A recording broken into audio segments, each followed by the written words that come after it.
Today I'm going to show you how the kitchens we normally find in the flats that we rent in India look like, because they're a little bit different from the kitchens that we use, for example, in Europe. Water purifier. This is something that we find, I would say, in most kitchens. You can't drink the water straight from the tap, it's not good for you. Luckily they have this little machine which makes the tap water drinkable. When there isn't one, we have to keep on buying bottled waters, which is not good for the environment, not good for our pockets either. The oven, or I should say the lack of it, because there is no oven. We have never found an oven in a kitchen in India. We assume they don't use it. Stoves. We have never found the built-in hobs that we're used to. What we normally find are these gas stoves. They are attached to a gas cylinder.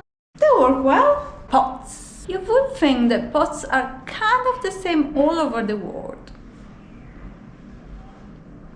No. In most kitchens we have used, they only have pots like these, with no handle.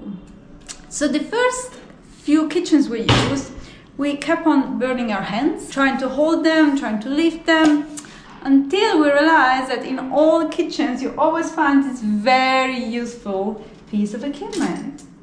Oh, this is the best. These tongs are the best. Look at this. So easy to use. You can use it with any pot, any pan. Just open it, grab the pot and do whatever you like with the pot. It works very well. Even when the pots are big and are full of water or food, they work very well. And with no handles, these pots take very little space, so you can store many of them easily.